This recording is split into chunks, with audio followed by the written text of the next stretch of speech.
Ya, saya kemarin ikuti diskusi Akbar Faisal bersama Bu Koni. Memang rentetan ceritanya sangat luar biasa, aktual, kritis, kreatif, ya. Dan itu ada memberikan pengetahuan bagi kita yang mendalam. Dalam konteks ini saya coba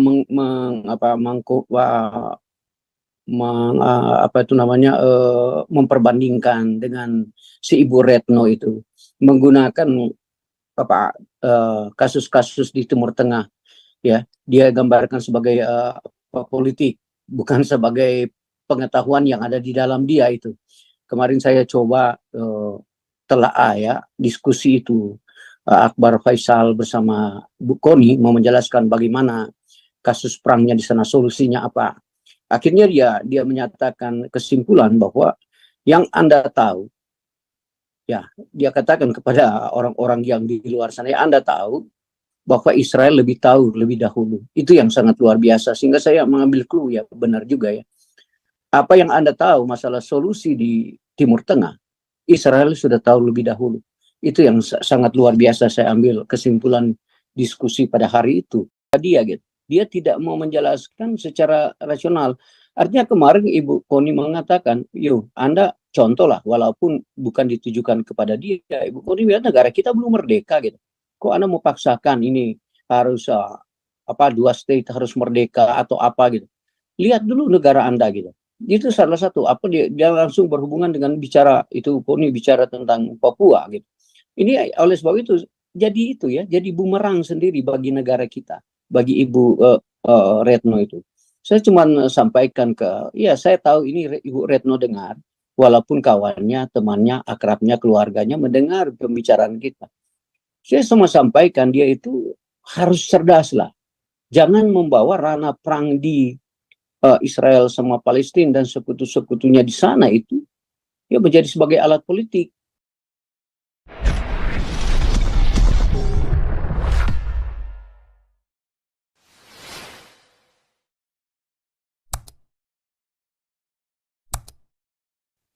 Alam sukacita semua. Shalom teman-teman. Memang ya, ulasannya sangat luar biasa. Ya, saya kemarin ikuti diskusi Akbar Faisal bersama Bu Koni.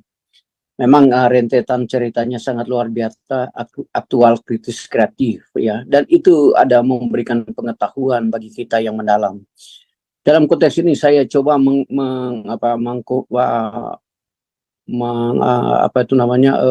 memperbandingkan dengan si Ibu Retno itu menggunakan kasus-kasus di Timur Tengah, ya. Dia gambarkan sebagai politik, bukan sebagai pengetahuan yang ada di dalam dia itu.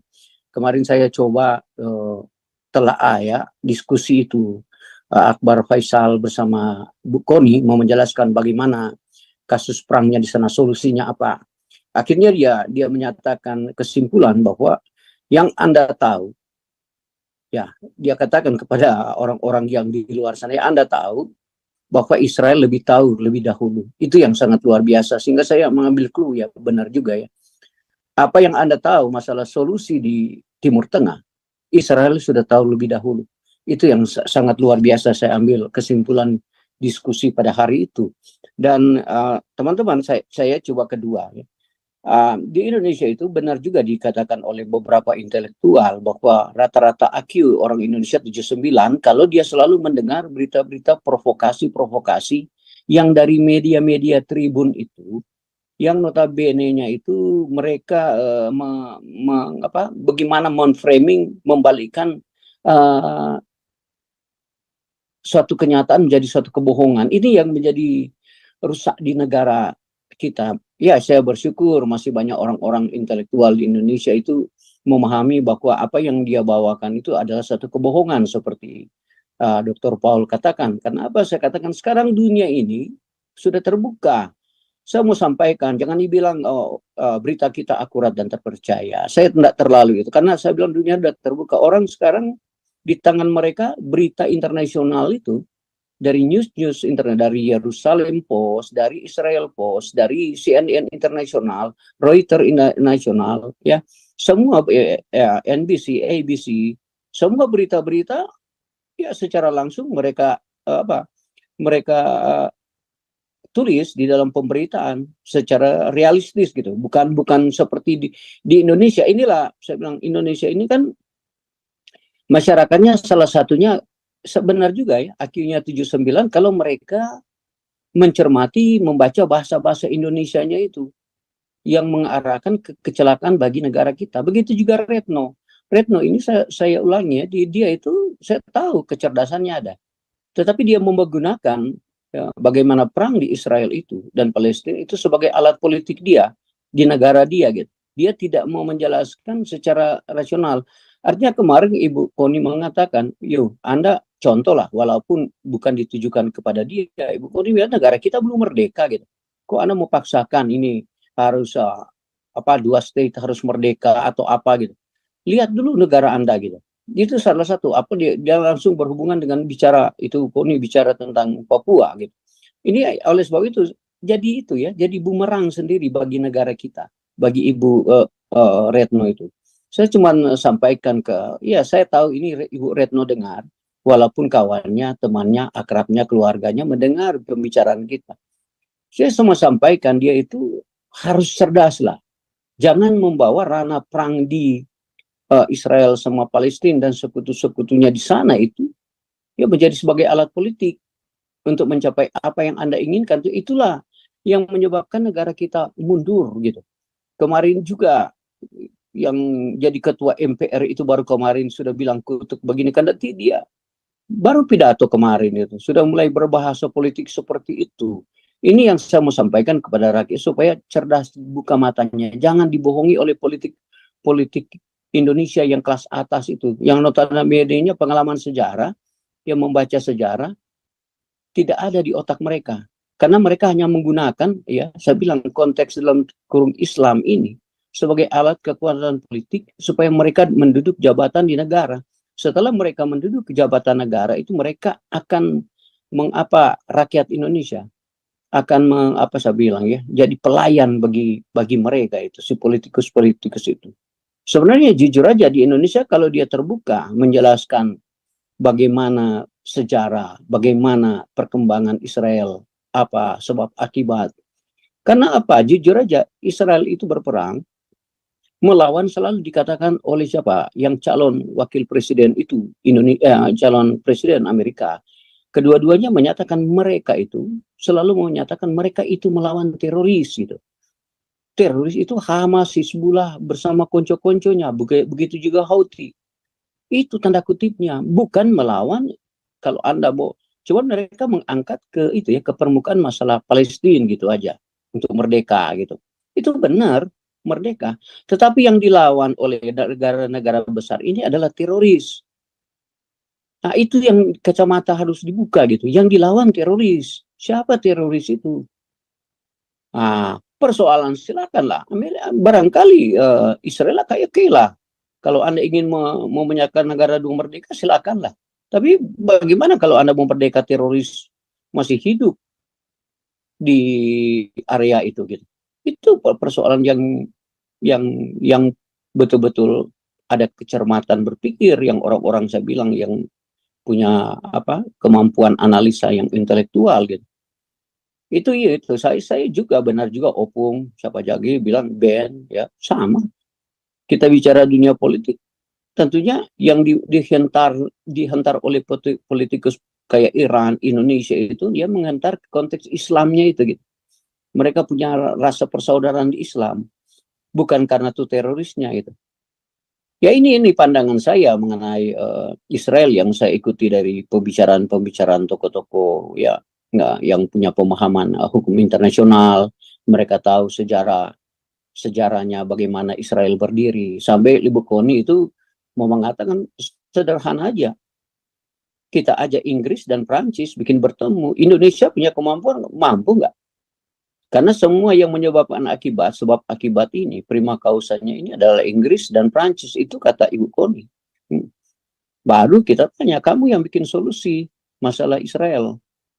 Cuman kalau kita bicara tadi, Opung Toba bicara tentang Iran, mereka juga hati-hati berbicara masalah Selat Hormuz itu. Nah, mereka lebih condong bicara itu ya. Karena saya kira ini Iran juga tidak itu ya, tidak sungguh-sungguh gitu untuk mau menyerang Israel, karena Israel belum mengadakan pembalasan secara signifikan. Tetapi baru-baru juga ini di berita baru 5 menit lalu, bagaimana seorang pemimpin advisor dari Palestina itu dengan Iran ditembak mati baru-baru ini, dibom di Damaskus di Syria, itu barusan terjadi. Ya, yang saya tadi mengatakan itu adalah masalah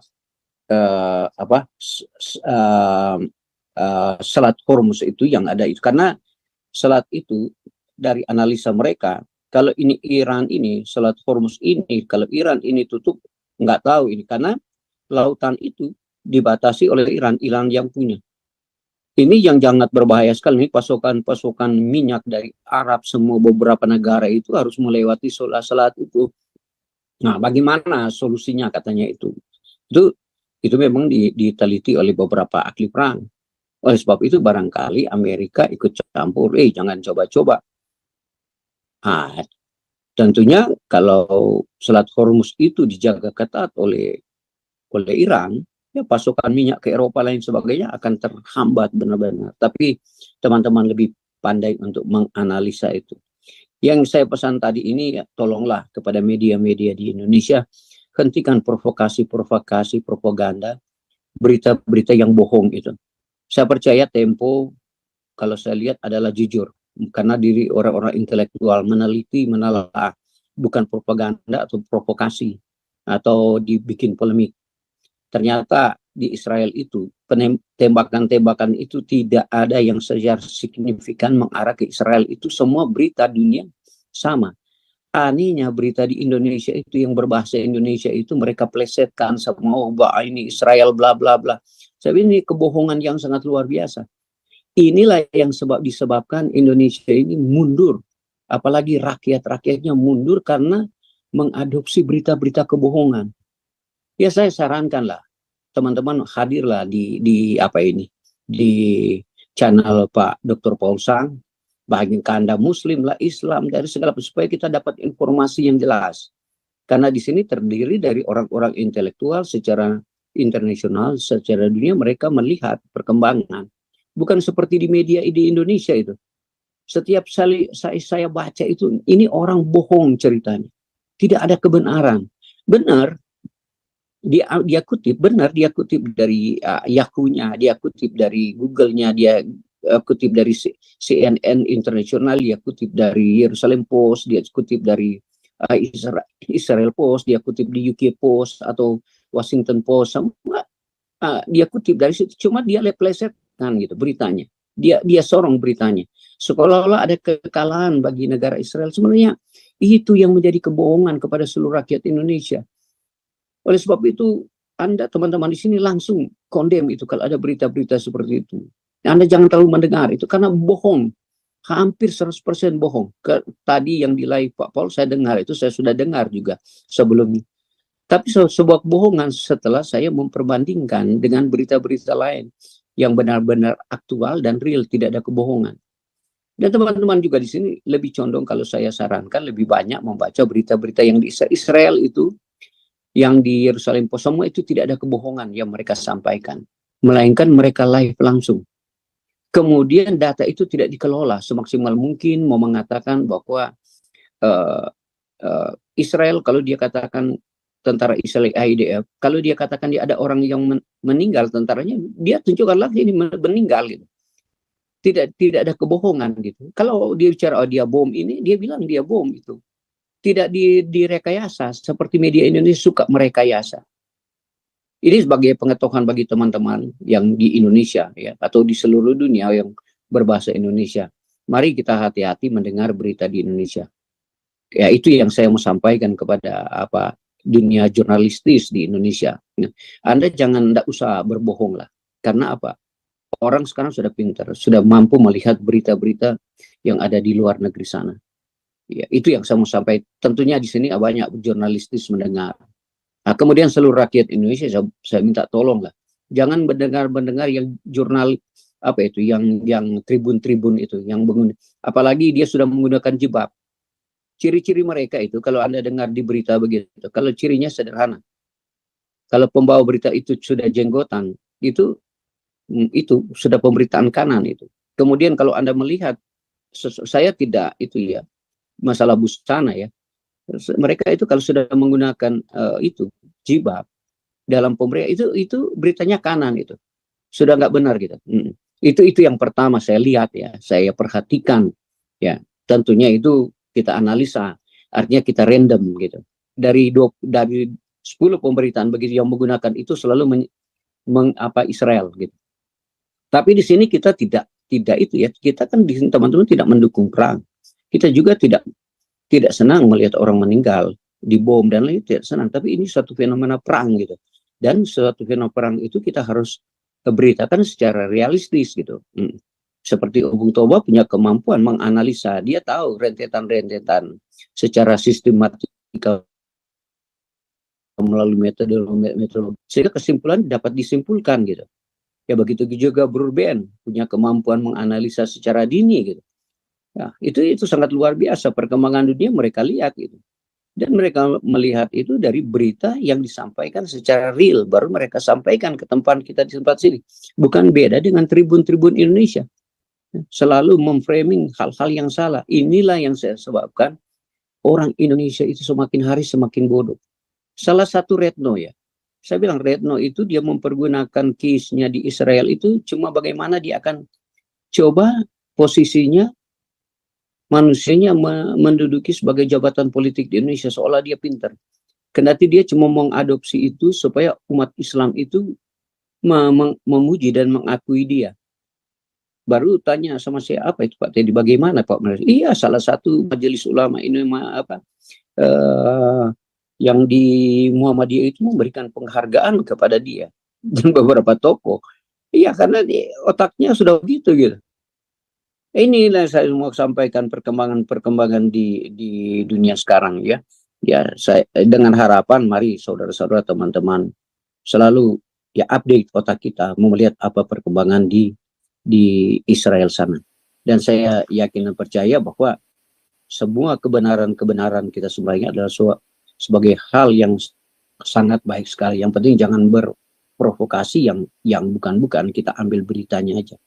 Ya, terima kasih teman-teman. Itu penyampaian saya masalah kasus-kasus di Israel. Mari kita lebih cerdas, lebih tajam pemikirannya, dan lebih banyak membaca dan lain sebagainya. Terima kasih teman-teman. Ya, shalom. Tuhan memberkati kita semua. Ya.